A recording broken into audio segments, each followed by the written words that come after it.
Hi guys, how are you? Good, how are you? Very well. Okay, so let's start this tutorial. So starting from this week, we will discuss more on managerial part of the subject.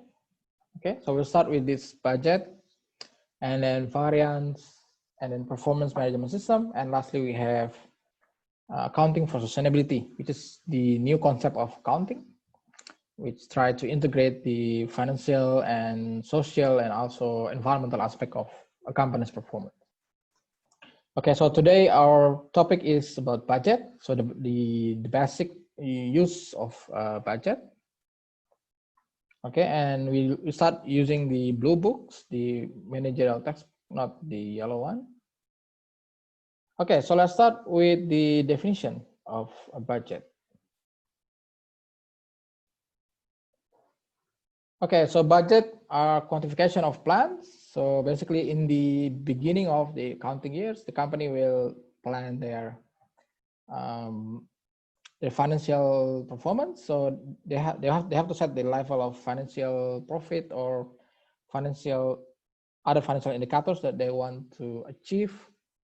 Okay, and then transform this plan into their production plan. Okay, production activities.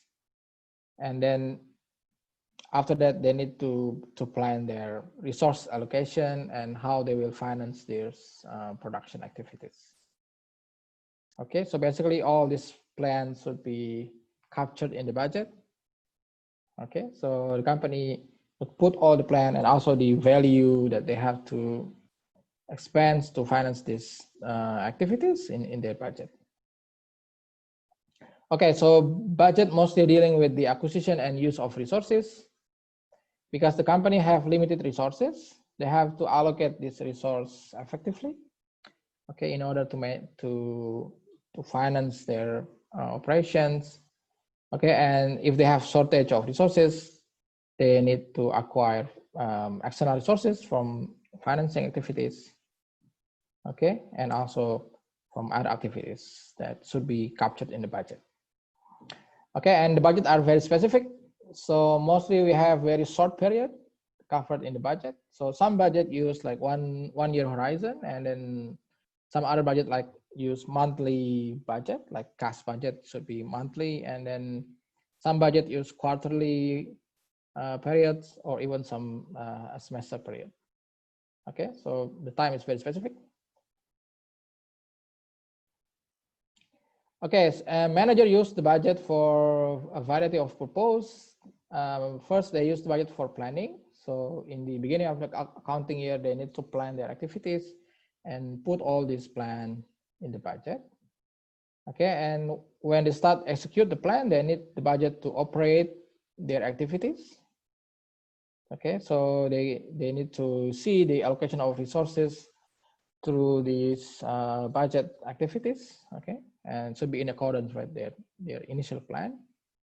And lastly, they use the budget to control the activities. Okay, so in the middle of the accounting year, they need to do some corrective actions if they see that their sales is below the target or their production activities is inefficient. Okay, so they need to do some corrective actions. Okay, so they can use the budget actually to control those activities. Okay, so the main function is planning, operating, and controlling. And then budget start with the top-down strategic plan from the board of directors. Okay, so the CEO and the directors should set the strategic objective of the company, and then each department head or the managers will prepare their own department budget or individual budget. Okay, and budgets are future oriented. Okay, so we see actually budget as a future forecast of a company's operation, and we make a lot of estimate and forecasts in preparing the budget. Okay, so basically we see from the past performance, and then we make some future forecasts using the budget. Okay, so this is the main function of the budget. So basically we have planning, operating, and controlling. So when the managers develop their objective and goals, financial objective or finance goals, and operating activities, they need to capture these activities in the budget. And then the budget can be used to operate their unit or their companies in the day-to-day operations. And also the budget could be used for controlling activities to ensure that the objective and the goals are met by their activities, and also make some corrective actions. Okay, and now let's move to the master budget. So in order to prepare the master budget, we will start with the sales budget. Okay, so after the company set their financial goals or financial target, okay, so after the CEO or the board of directors set the financial goals, level of profit or level of return on equity or return on asset that they want to achieve, they will transform these financial goals into their sales budget. Okay, so in order to achieve these goals, what level of sales that the company should obtain. Okay, so they have the sales budget. So in this sales budget, they need to forecast the number of units of sales and then the total sales revenue to achieve the financial goals. Okay, and then they will transform this sales budget into production activities. Okay, so in order to achieve the targeted sales, how much units should be produced by the production department or manufacturing department. Okay, so as we know that there's three main components in the manufacturing activities. So we have direct material purchase budget, and direct labor budget, and then manufacturing overhead budget. Okay, so in order to achieve the level of production necessary, how much direct material should be purchased by the company should be captured in this material purchase budget, and then how many labor hours that should be consumed should be captured in the direct labor budget, and the overhead budget will capture any kind of factory overhead. Okay, and the company also prepared another budget which capture other expenses like selling and administrative expenses. Okay, like salary or rent expense, insurance expense, and tax expense, and any other expenses should be recorded under the selling and administrative expense budget. Okay, and in the end, we need to summarize these four budget into the cash budget. Okay, so the cash budget is the most critical budget for the company. Okay, mostly we prepare a monthly cash budget instead of yearly or quarterly. So because the company need to maintain that they have sufficient cash to finance their operation. Okay, so in the cash budget, basically we need to summarize the cash inflow and outflows. Okay, so cash inflow from the sales activities, and then cash outflows from purchasing direct materials or paying their laborers or paying other expenses. Okay, and in the end they have the cash balance. Okay, and mostly the company will set a minimum cash balance. So a minimum cash balance in order to maintain a normal level of operations. Okay, so this should be maintained throughout the accounting years.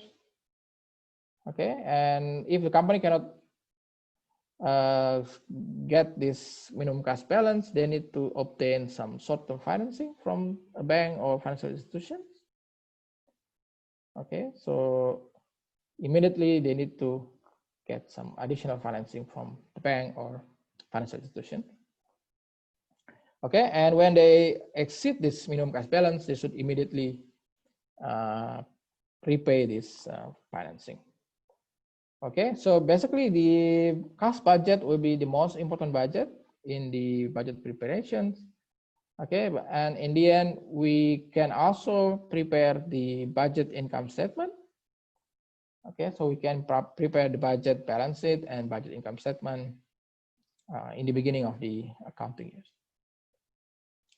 Okay, so this is the master budget. Okay, and then how to set the budget. So basically we have two approaches to start preparing the budget. The first one, the company could use last year's budget or last year's actual performance. Okay, so it could be last year's budget or last year's actual performance.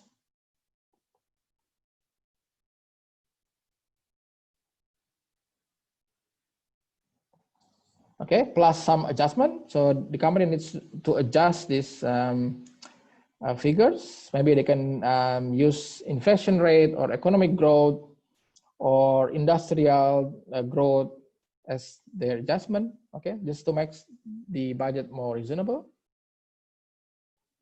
Okay, this approach is the most common and the most popular approach to prepare the budget. So simply take the last year's budget or last year's actual performance and then do some adjustment. Okay, and we get this year's or current year's budget. Okay, the other approach, the company will start from zero, so everything is zero. So the expenses is zero, the expenses are zero, and then the revenues are also zero. And then they start filling the budget and justify why we need this level of budget for certain expenses.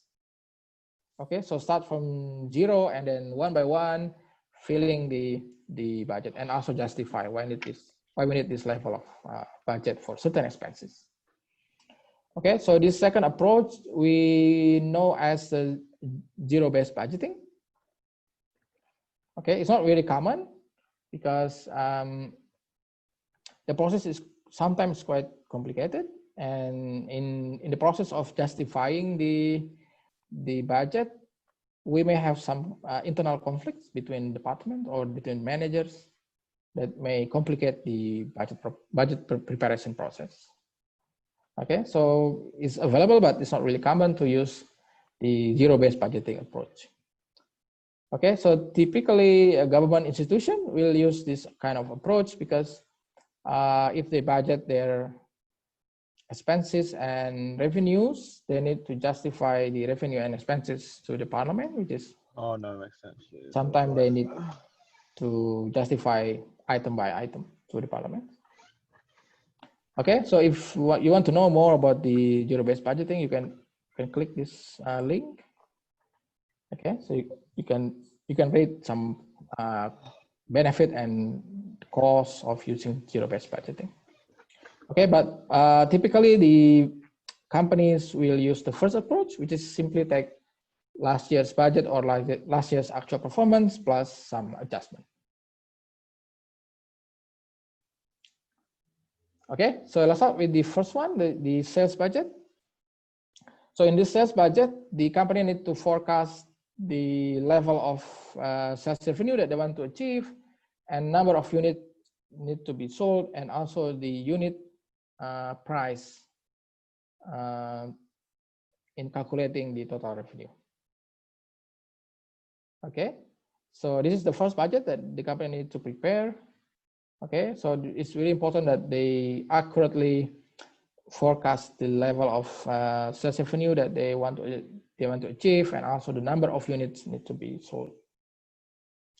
Okay, some factors that typically being considered in preparing this sales budget, like macroeconomic trends, level of competition, new technology, regional and local factors, and also some political and legal events.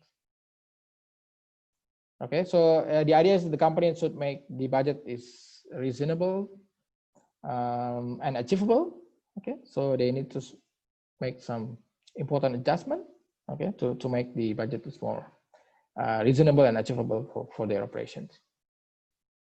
Okay, and other budget will use the assumption or the forecast employed in the sales budget. Okay, so once the company set the number of unit and the number of sales revenue, the production budget and any other budget will conform with this forecast. Okay, that's why it's really important to accurately set the forecast. Okay, next is the production budget. So in the production budget, we take the number of unit forecasted in the sales budget. Okay, and then the company plan in order to be able to solve this level of units, how much inventory or how much finished goods should be produced. Okay, in the current years. Okay, so the company need to first they need to check the available inventory in the warehouse. So in case they have available inventory from the previous years, and then they should add this with the sales target and also the level of inventory that they want to be available in the warehouse in case there's some fluctuation in the sales during the year. Okay, so basically we use this simple formula. Okay, so in order to calculate the required production, okay, so we have the sales forecast from the sales budget in terms of units, and then plus the ending inventory of finished good that the company want to be available in case of this fluctuation in sales. So, and then we get the total budget production, and then minus the available inventory in the warehouse. Okay, so we get the required production in terms of units. Okay, so this number of units will be the base of the direct material budget, the direct labor budget, and also the overhead budget. Okay, I think this formula is quite simple. We simply look at the stock in the warehouse and then plus the desired desired sales in terms of units and minus the level of stock that the company wishes to have in the warehouse. Okay, other formula, you can use this more simple formula. So the budget sales plus or minus the increase or decrease in the finished good inventory. Okay, so basically if we deduct the ending inventory from the beginning inventory, we get the trend of the finished good inventory. Okay, next is the production budget. We have four, I think we missed one. So we have 4 budget in the production budget. So the first one is direct labor budget, and then we have the manufacturing overhead budget, and then selling and administrative expense budget, and also we have the other one is the direct material budget.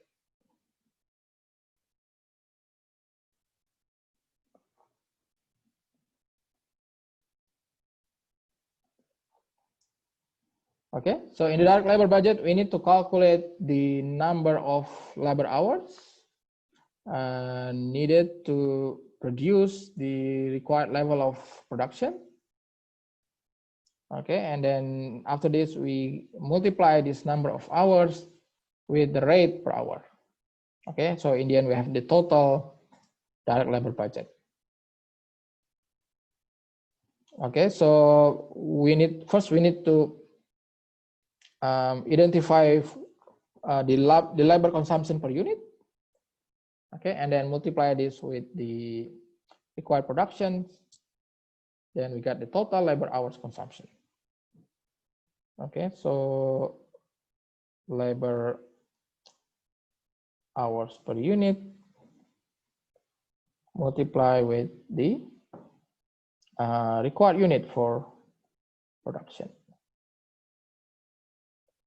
Okay, and then simply multiply this with the labor rate per hour. Okay, and then in the manufacturing overhead budget, first the company need to determine the rate, the overhead rate. Okay, so the overhead rate, so the company have discretion to set this rate. So typically the company will use the direct labor hours, sorry, direct labor rate per hours as the benchmark of the overhead rate.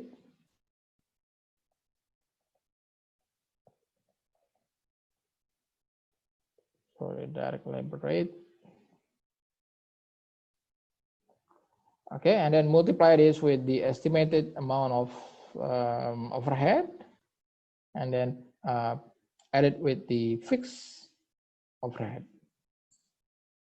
Okay, then we get the total overhead budget.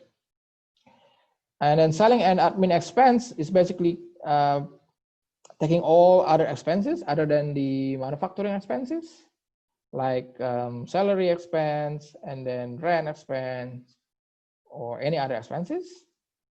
Okay, so we just put all the expenses in this budget. Okay, so then we get the total selling and admin budget. Okay, and lastly, the direct material budget. The approach is quite similar with the direct labor budget. So first, we need to identify the material consumption per unit.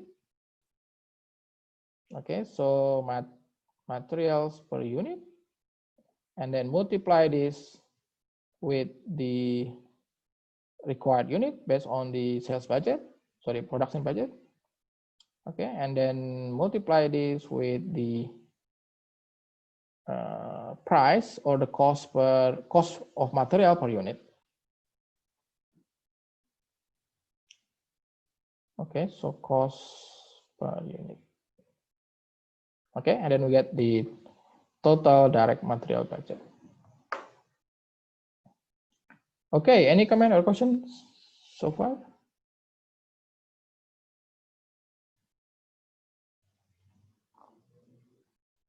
No? Okay, so this is the budget, and next is the cash budget. So this is the most important budget. Okay, so the company will use this budget to maintain their day-to-day operations. In preparing the cash budget, it's really critical that we identify the timing of cash collection and cash payment. Okay, so the timing is really critical to properly identify when the company will pay, when the company will use their cash to pay some expenses, and when the company will receive some cash from the customers. Okay, so that's why we need to properly identify or properly study the term of purchase, when the company purchase the inventory or equipment or anything, how they arrange the payment. Okay, whether 50% as in the beginning as a down payment and other 50% in the end of the process, or any other scheme or any other mechanism. Okay, and we need to study the term of sales as well. So when the company sells their inventory, how much they will collect in the current month and how much they will collect in the following month. Okay, and whether they provide any discount and any other facilities which affect the cash collection. Okay, so before we start preparing the cash budget, we need to properly identify any provision in this term of purchase and term of sales. Okay, and then after we identify the term of purchase and sales, and then we start prepare the cash budget. Basically, the format is quite similar with the cash flow statement. So we have cash from operating activities, and then cash from investing activities, and also cash from financing activities. Okay, and in the end, the company need to set the minimum cash balance. Okay, so in this part, they will set the minimum cash balance. So the minimum cash balance to maintain their level of operation.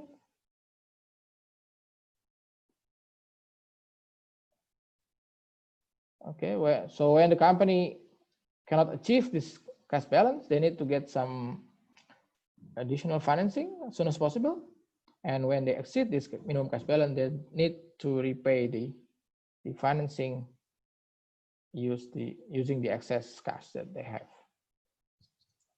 Okay, so we will affect two processes after this. So there should be a financing available whenever the company cannot achieve the minimum cash balance, and also the repayment should be made as soon as possible when the company exceed the minimum cash balance.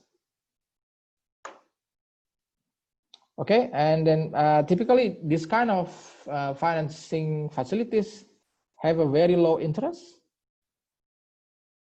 Okay, so the bank and the company typically have already signed an agreement for immediate financing, and the interest is very low and typically will be charged in the end of the accounting years. So it will not affect the day-to-day cash flows activities or in the cash budget. Okay. Lastly, we have this two kind of budget. Okay, so we have the static budget and the flexible budget. Static budget is fixed budget. So from the beginning of the accounting year up to the end of the accounting years, the numbers, the figures remain constant. Okay, so the company use the budget cost and budget price and also the budget quantity in preparing this static budget. Okay, so this kind of budget is very useful for planning and operating purpose, but it's not really useful for controlling activities. Okay, so in the static budget, the company will use the budget price per unit or cost per unit.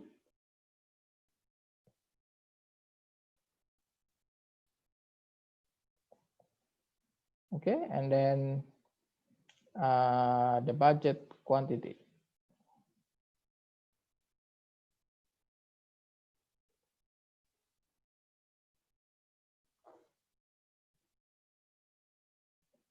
Okay. Now we have flexible budget. So in the flexible budget, the company take into account the variation in the actual quantity. Okay, so in order to reflect the budget which captures the variation or the fluctuation in the quantities being sold or quantity being purchased by the company, they need this flexible budget. Okay, so the flexible budget is very useful for controlling activities, but not very useful for planning.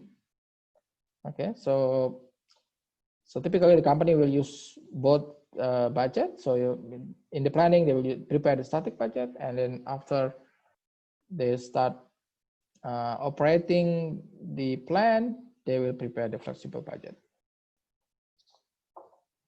Okay, so in the flexible budget, the company will use the budget price and cost per unit. Okay, and then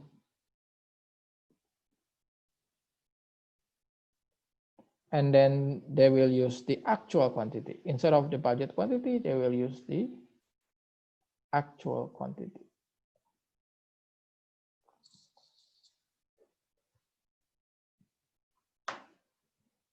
Okay, and the last one, I think we have discussed it. In preparing the cash budget, it's really critical that we identify the provisions, okay, in the term of sales and term of purchase. Okay, so we can properly identify when the company will receive the cash and when they have to pay the expenses. Okay, when is the cash inflow and cash outflow occur. Okay, because in reality, the company will not pay all expenses and they will not get their sales in full amount of cash. Okay, at the point of sales. Okay, so they will get this cash on installment basis, or they may pay the expenses also on installment basis. Any comment or question before we move to your homework?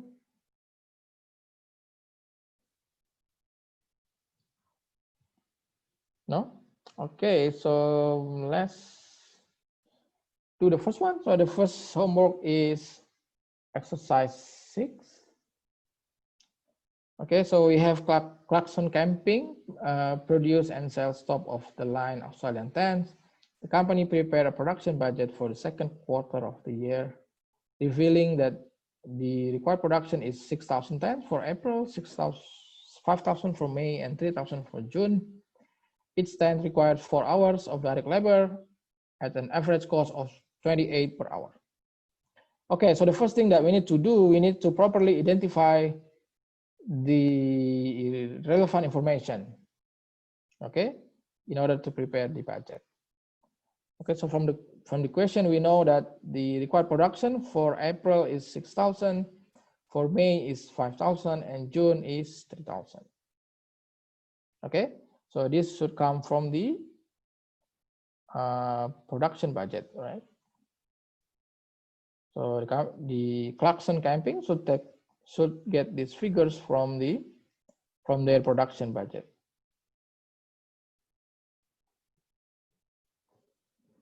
Okay, and we also know that the labors per unit is 4 hours.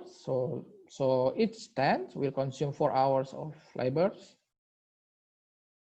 Okay, and then the cost per hour, the labor rate per hour is 28 per hour, $28. Okay, and now we need to prepare the direct labor budget for the second quarter. So I have prepared this table just to make the calculation easier. So we have April, May, and June, and then second quarter. So we already know the required production from the production budget. So April 6,000 units, May 5,000 units, June 3,000 units. In total, we have 14,000 units. Okay, and then we need to fill this direct labor hours required per unit. So we know from the question that it is 4 hours per unit. So 4 hours per unit for all periods. And then we need to simply multiply this labor consumption per unit with the number of unit. Okay, so 6,000 times 4, we have 24,000 hours. And this one we have 20,000 hours. And we have 12,000 hours. Okay, and then we have 56,000 hours. Okay, and then we know that the cost per hour, the labor rate per hour is 28. Okay, so 28 each. And then we just simply multiply this 24,000 hours with the cost or rate per hour. Okay, so 24,000 times 28, we have this one should be dollar, 672,000. Okay, so 28 times 2, we have 56,000. Okay, and then this one we have 336,000, and then we sum these three. In total, for the second quarter, we get 1,000,000.5. 1,000,000.568,000. Okay. So this is the direct labor budget for second quarter. Okay, so the formula is quite simple. Just multiply the number of unit with the labor consumption per unit, and then multiply with the rate per hour. Any comment or questions on exercise 6?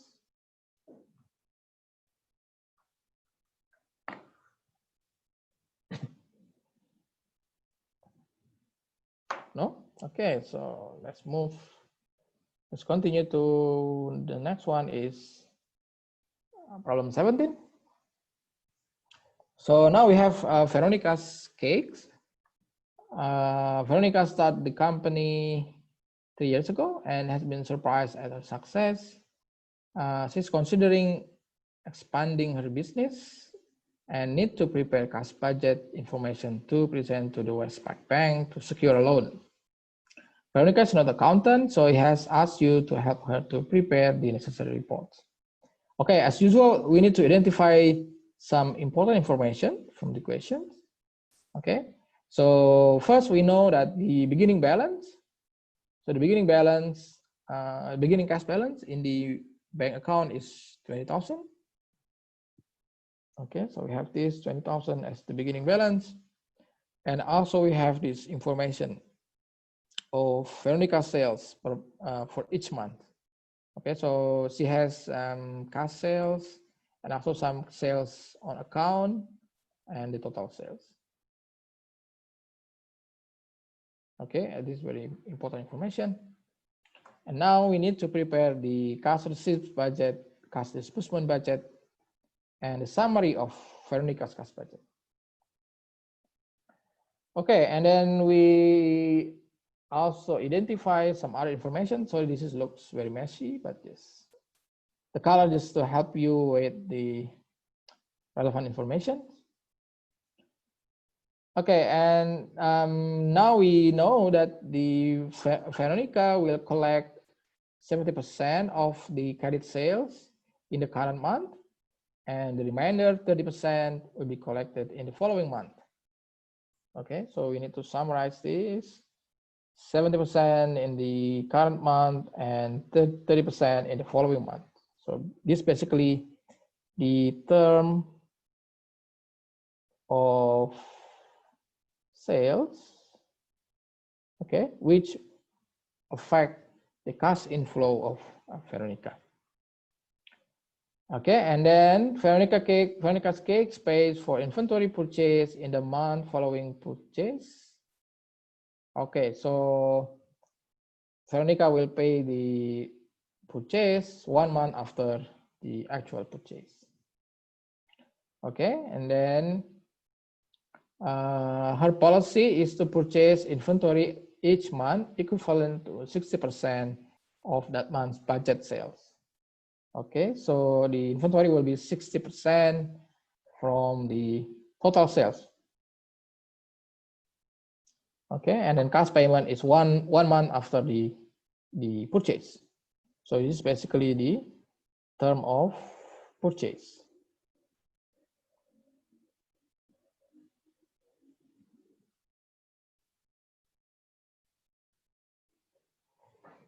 Okay, next, selling and admin expenses are budgeted for 40% of total sales.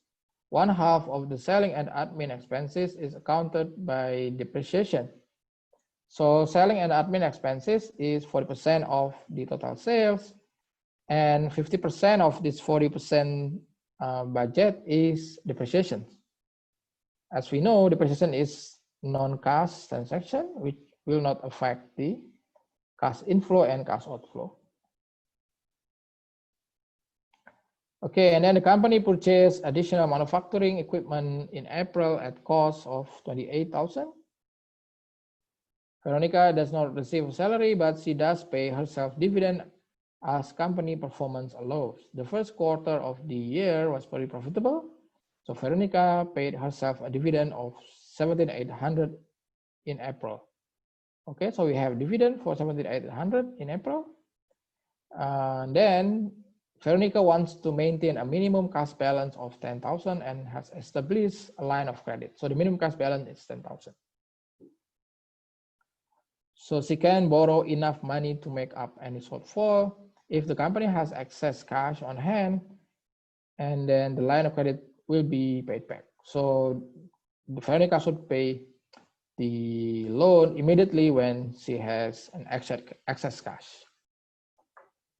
Okay, I think we have enough information to prepare the cash budget. Okay, so let's start with the cash receipt budget. Okay, so cash receipt budget, first we start with the cash sales. So we have cash sales in April, May, and June from the equation. So 33,000 in April, 31,000 in May, and 35,000 in June. Okay, so this cash sale will be received in the current month. Okay, so we need to record the cash sales in the current month. And then the cash inflow from credit sales. So the term of sales is 70% in the current month and 30% in the following month. Okay, so in April, Veronica will receive 17% times the April's credit sales, which is 60,000. Okay, so 70% times 60,000 is 42,000. Okay, so we have this. And then Veronica will receive 30% from the previous month credit sales, which is 58,000. Okay, so we have 17,400. Okay, and then simply add these three items. 33 plus 17 plus 42 will get 92,400. Okay, total cash inflow in April. Okay, and do the same for May. So start with the cash sales, 31,000, and then collection of credit sales, so 70% times 80,000, the current month credit sales, we have 56,000, and then Veronica will collect the remaining 30% of April's credit sales, which is 30% times 60,000, we have 18,000. Okay, so sum these three items, we get 105,000. Next, in June, start with 35,000 as the cash sales, and then cash collection from credit sale, we have 100,000 of credit sales times 70%, we have 70,000, and then the remaining of May's credit sales will be 30% times 80,000, we have 24,000. So sum these three, 35 plus 24 plus 70, we got 129,000.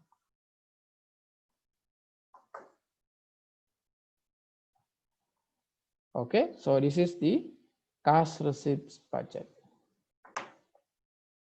Any comment or questions? No? Okay. Next, we move to the cash disbursement or payment budget. Okay, let's start for payment for inventories. So Veronica budgets 60% of the total sales as the inventory, as the payment for inventory. Okay, so for April, we get 86,000 total sales time 60%. Okay, so we have 51,600, and then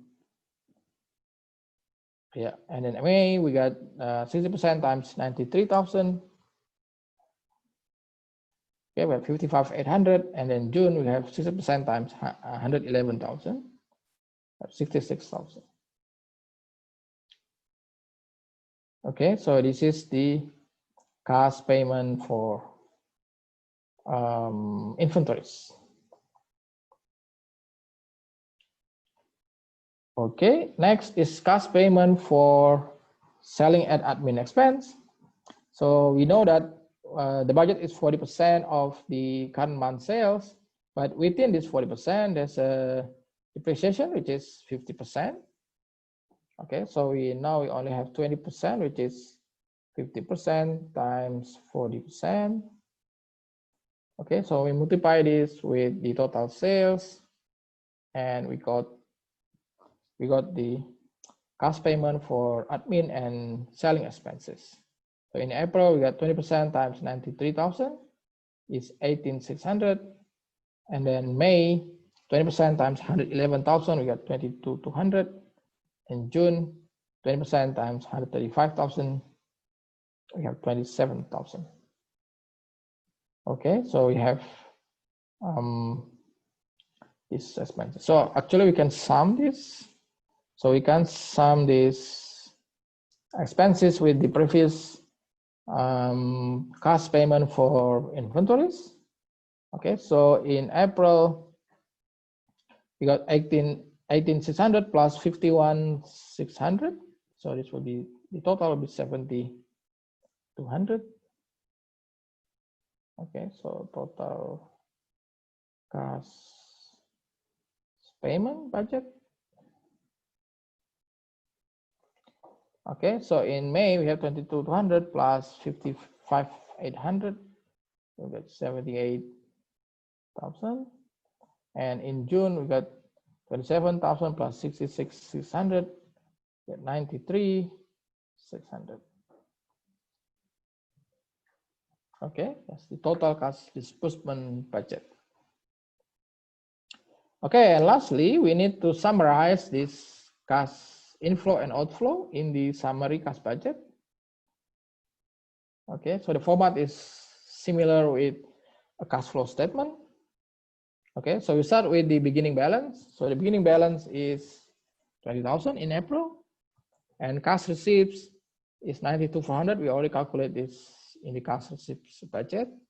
Cash disbursement is 70,200. Okay, and then we also have some cash outflow for investing activities, purchase of equipment, 28,000, and then dividend payment, which is financing activities, 17,800. So in April, Veronica will have a minus 3,600 balance. Okay, so as we know that the minimum cash balance should be 10,000. So from this, the Veronica need to get some financing from the bank in order to get 10,000 cash balance. Okay, so the amount of the financing should be 13,600. 10,000 plus 3,600. Okay, so whenever she cannot achieve the minimum cash balance, she needs to get immediate financing from the bank. Okay, in May,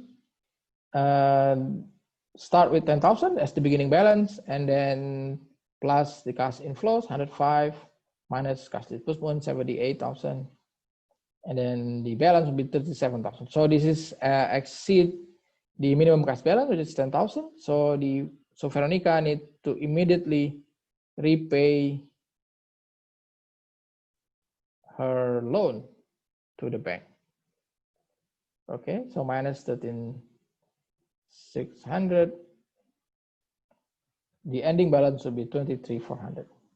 Okay, so we use this as the beginning balance in June.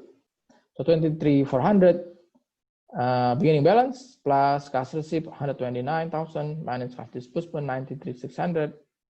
The cash balance is 58,800, which is above the minimum cash balance. So the company don't need to get financing from the bank. Okay, so 58,800 will be the ending balance, the ending cash balance by the end of June. Okay, any comment or question on problem 17?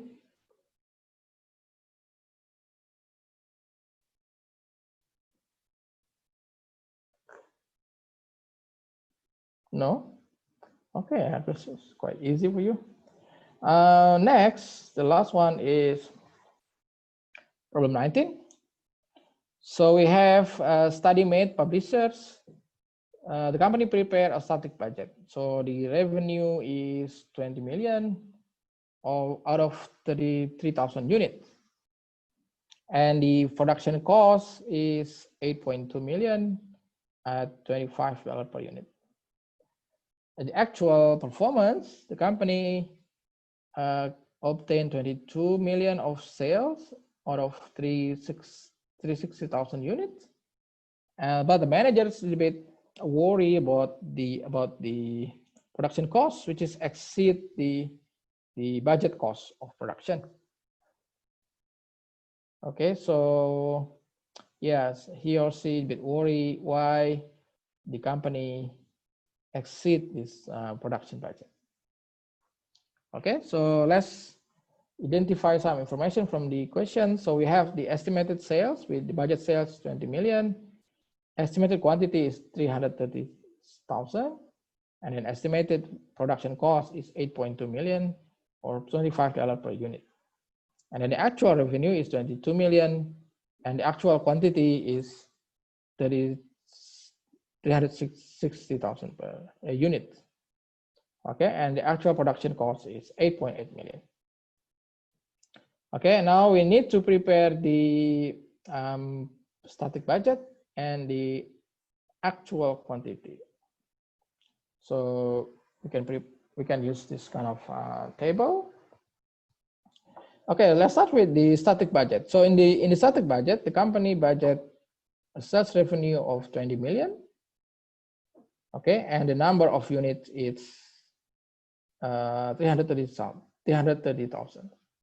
Okay, so what we need to do is we need to calculate the unit price, which is this one. So 20 million divide by 330,000, we get the unit price, the budget unit price. Okay, calculated unit price. Okay, and then we calculate the static budget, which is already been informed, is 8.2 million, and the gross profit is 11.7 million. Okay, and then the actual result is 22 in terms of sales, 22 million of sales revenue, and then the actual unit sold is 360,000. So again, we can calculate the unit price. So this one divided by the number of unit, we got 61.11. So if you compare this unit price, actually the company can charge higher price than the budget, which is good. Okay, so just the company have more market power, so the company could charge higher price to the customers. Okay, which is good and bring more profit to the company. Okay, next we look at the production cost. So the static budget is 8.2 and the actual production cost is 8.8. So if we simply look at these two figures, we can easily conclude that, okay, so the production activity is inefficient. That's why they exceed the production budget. Okay, so our initial inference is that the first one is the company could charge a higher price to the customers because the company have more market power. So the price is higher in actual, and then the production cost is also higher.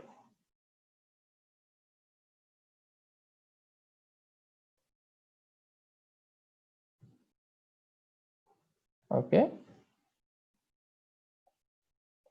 So the manager is worried about this second item. Okay, why production cost is so much higher.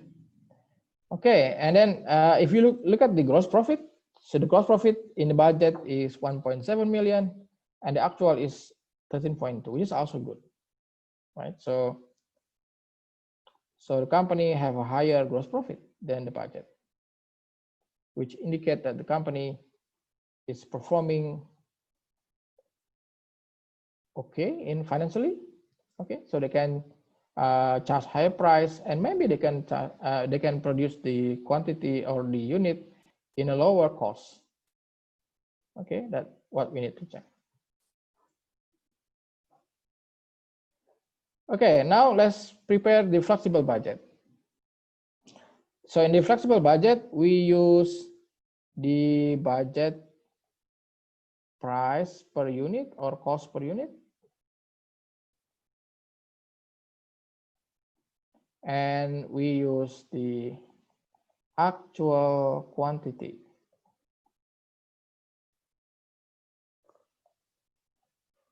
Okay, so the actual quantity is 360,000. So we take this from this.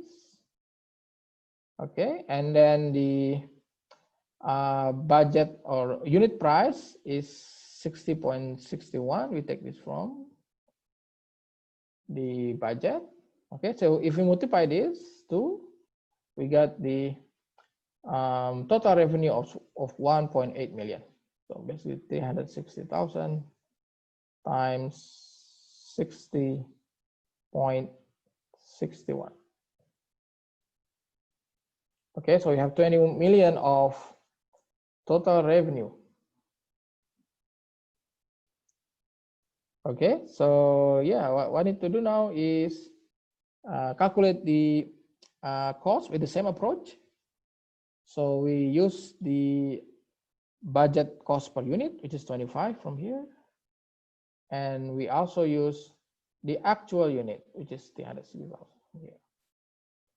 Okay, so we calculate the total cost for 360,000 unit, which is 9 million.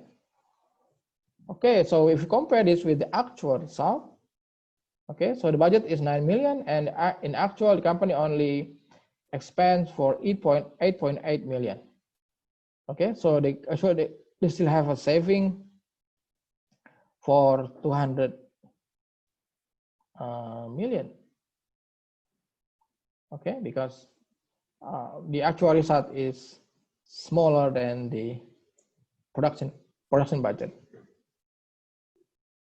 Okay, so we just give another perspective to this company's performance. Actually, the company produced the unit below the production budget.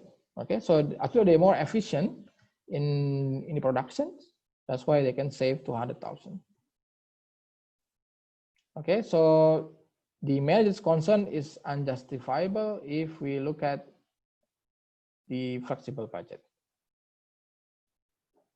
Okay, so actually the company is efficient in the production. So they can save the production costs. They can save the production budget up to 200 million. So 200,000.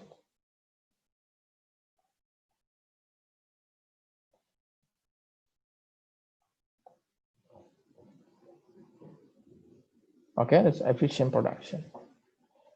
Okay, so yeah, the problem with this perspective is that if the manager only use the static budget will not capture the variation or the fluctuation in the quantity.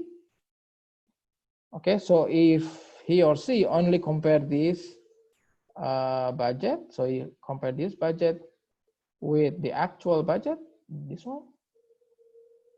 So if he or she compare these two, it's not apple to apple, right? So this budget is for 330,000 units, while this cost is for 360,000 units. Okay, so it's not apple to apple. Okay, it's not a good comparable. Sorry, it's not good comparison between these two production costs. Okay, so the correct approach to evaluate the performance of the production unit, production department, is to use the flexible budget. So the budget for 360,000 units is 9 million, not 8.2 million. And in actual, the company only spent 8.8 million, which is very good. Okay, so the company can save some of the production budget for 200,000. So it means the company is very efficient in the production activities. Okay, so this is a typical problem when the company use static budget for evaluation or controlling.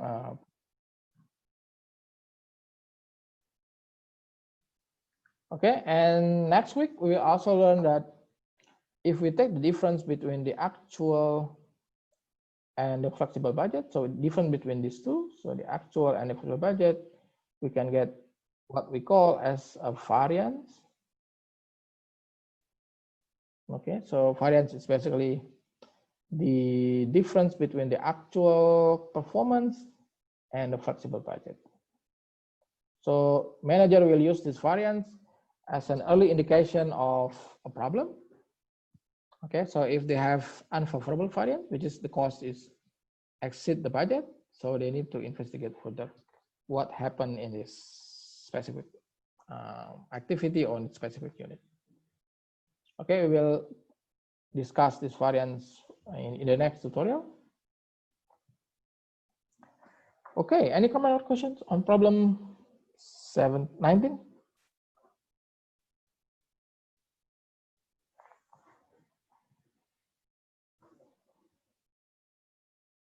No? Okay, so yeah, I think we cover all the questions. Okay, one more question is the class discussion. So despite the numerous advantage of budgeting, there are negative aspects of to budgeting. Discuss the potential problem associated with the use of budget. Okay, so let's discuss the benefit of budget. Okay, so budget actually have many benefits. Okay, so first, the budget requires managers to plan. So in the beginning of the accounting year, the manager needs to plan their activities and also the resources needed to execute the activities. Okay, which is captured in the budget. And the budget also promotes coordination and communication between departments. Okay, so as we have discussed, the production department will need the sales department's budget so they can forecast their production costs or production budget. Okay, so there will be an intensive communication between the sales or marketing department with the manufacturing department, which is very good. Okay, more coordination and more communication. Okay, and budget could be used to identify and deal with constraint. If the company has specific constraint, they can address this constraint in the budget. And then the budget can be used to evaluate the performance of managers or a unit. So the budget can be used as the benchmark or performance standard for evaluation. Okay, and lastly, motivate employee to achieve company goals. Okay, so if the company employ a good budgeting system, the employee will have a better motivation to achieve the budget. Okay, these are some benefit of budget. And then what is the limitation? So if the company use the budget too excessive, okay, in particular, the company use the budget too excessive in performance evaluation. Okay, so this may create some adverse behaviors. Okay, so first we have the budgetary slack. So because the manager is only evaluated based on the budget, so they will have incentive to set a low sales target from the beginning. Okay, so it's easy for them to achieve the target because they set a low target from the beginning. Okay, which in the long term will affect the company's performance. Okay, because the manager only set very low sales target. Okay, and then they will have incentive to estimate the cost higher than the actual expectations. So in order to be looked as an efficient unit or efficient manager, they will budget a very high cost, okay, compared to the actual or rational cost in specific areas. Okay, this is also in the long term will affect the company's performance. And then the manager will have very short-term orientation. So the only thing about achieving their own budget and ignore the company's wide goals. Okay, so they only care about how to achieve their department budget or their own budget and ignore the company's goals. And then shifting sales, I think same idea with the budgetary slack. So they can shift sales across periods in order to achieve the budget and also shifting the expenses throughout several periods. Okay, so this is several problems if the company use the budget too excessive, particularly for performance evaluations. There will be some behaviors that have negative effect to the company's overall performance. Okay, so the budget have some benefits, but also have some risks. Okay, to the company's performance. So the company should set the proper balance of using the budget. Okay, so they can get the benefit. Okay, with better coordination, better planning, better controlling, but also they should mitigate the risk of adverse behaviors because of this budget. Okay, any idea? What do you think? How the company could mitigate this kind of behaviors? So how the company could still using the budget, but also in the same time they can mitigate this kind of adverse behaviors. Any idea?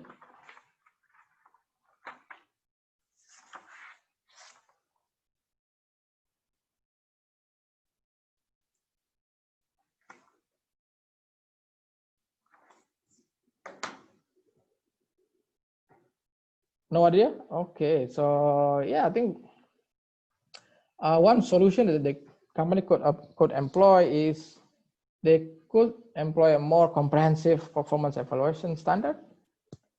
Okay, so they should go beyond budget in performance evaluations. Okay, so they will not use only budget as the sole benchmark for evaluating the manager's performance, but also they will use other criteria, okay, to get a better perspective of the manager's performance. Okay, so we will discuss this kind of criteria, I think, after the next tutorial. Okay, so we'll discuss some approach like balance scorecard approach, or any other approach which try to mitigate the risk of using the budget as the sole criteria or sole standard to evaluate the manager's performance. Okay, so the company can use the budget and mitigate its adverse behaviors. Okay, so any comment or question before we finish the tutorials?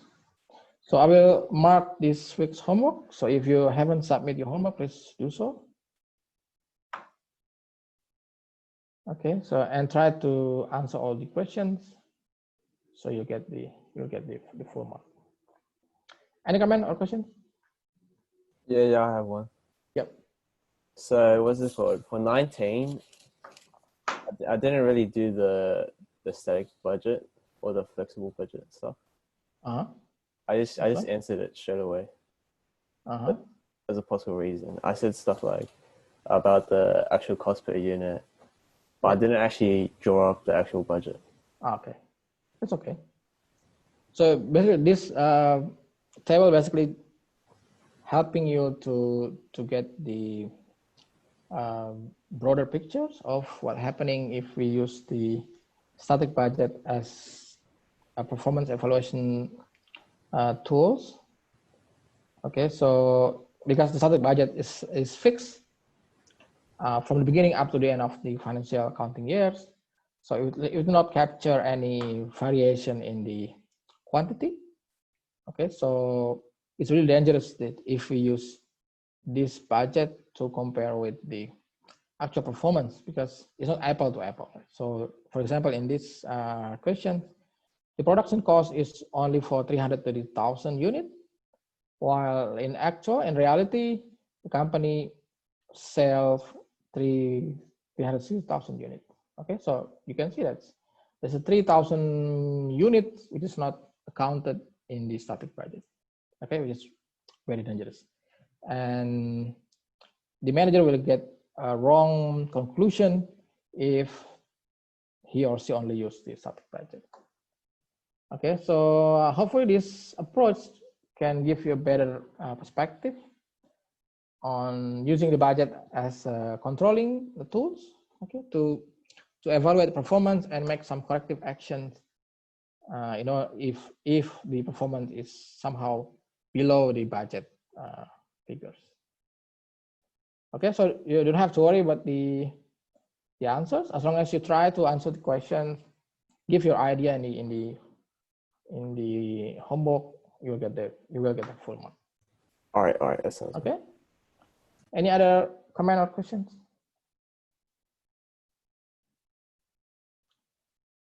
No? Okay, so I think we can end this tutorial. Okay, so yeah, I'll send you a slide and video as soon as possible. Okay, so see you next week then. Thank you. Okay, thank you.